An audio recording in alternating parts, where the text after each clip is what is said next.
Desire can be magical when you are aligned with your authentic spirit desire, but desire can also be crippling when you are misaligned.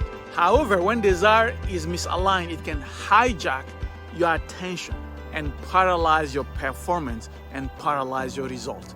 I am Coach Sol. Welcome to our Performance Edge Weekly Wisdom. Today we'll be talking about the paralyzing power of self-judgment and how to break free from it. Because the thrill of desire is that it stimulates, because it's a strong catalyst in a cycle of performance and manifestation from essence to existence. So in the first part, we'll be discussing about the nature of desire. And in the second part, I'll share with you the inherent relationship between desire and self-judgment. And in the third part, I'll share how to break free from the endless loop of desire and self-judgment, which will give you a new awareness that will equip you to perform at higher levels. Ready? Let's jump in. First of all, let's look closely at desire at its core. When we look at existence with a big E, there is an initial impulse that is a fundamental principle that starts the initial movement of your spirit desires from the cosmic celestial realm.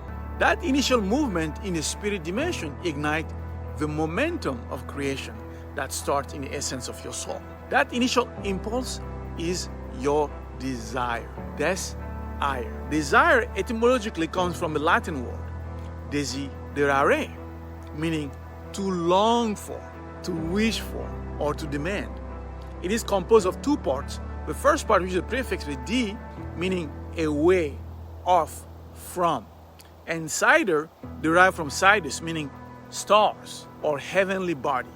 To simplify, in simple terms, desire stems from the Father, from our divine self that wants to know more of itself in a physical dimension. So that knowing is done through exploring in what we call experience. Yes, so experience is a source of knowledge, because what follows your burning desire is a process of attachment. And attachment generates intention, which allows you to take action and move forward to make things happen so that you can experience that which you intended to know more about in the first place. And so the stronger the impulse, the more powerful will your intention become. In fact, if you read Think and Grow Rich classic from Napoleon Hill, he talks about the burning desire as a flame that starts all success and all achievement and all initiative.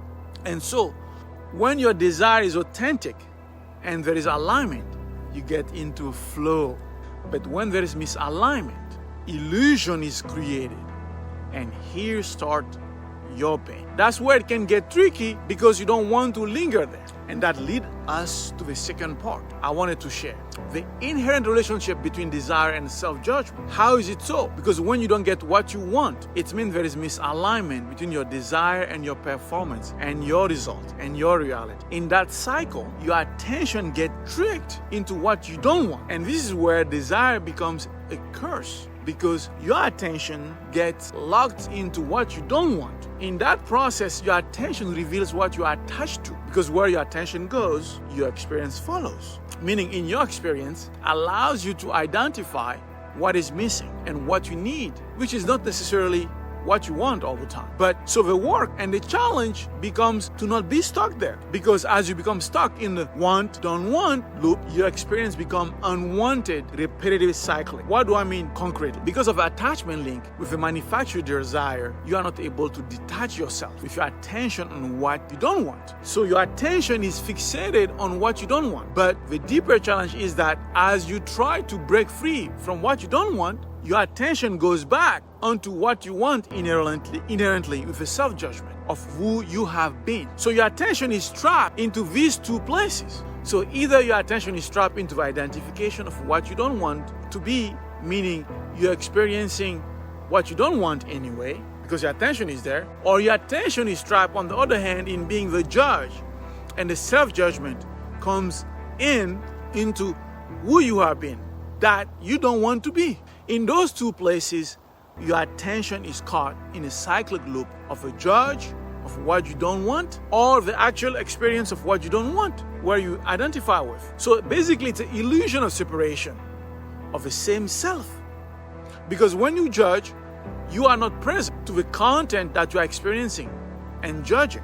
But rather, when you are judging, you are present to a self that you wish you were not. So the judge is basically the observer of this me, this you, that doesn't want to see what it does, versus the me that the judge sees as the offender on the other side. So it's a split mind that creates an illusion of separation between the judge and the offender, while it's the same mind.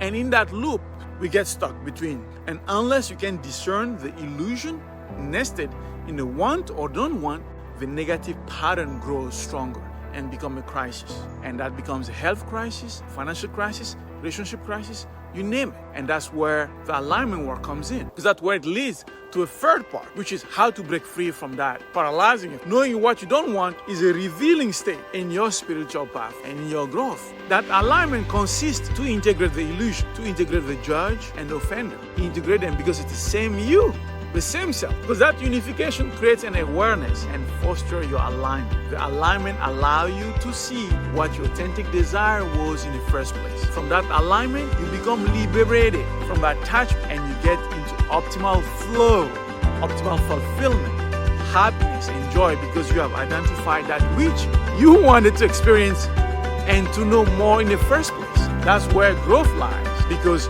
you have been able to integrate and access that higher awareness, and you are on to next adventure. And now I can talk about this some more, but I want to respect your time. And if you want to continue this conversation with me, please sign up to our brand new community, Performance Edge Wisdom Community, and the link is right there. And you will get access to more tips and relevant answers to your real problem. And if you have any issue you want me to talk about, you can submit them in the comments below or request a specific video on www.thequantumdo.com/video. Or if you want to be confidential, you can submit an NDA. Please send an email to support@thequantumdo.com. So now, before I leave you, so what are your thoughts? Don't forget, desire can be a powerful, desire can be magical too if you understand what it is, how it works, and how to use it. But desire can be also crippling, that destroy your performance, that can destroy your result, that can destroy your life if you let it control your attention. And if this served you today, please share, please subscribe, and share your experience in the comment below. And do not forget, failure is a necessary prerequisite to human excellence. Until next time, live your truth. Now, Coach Schultz out.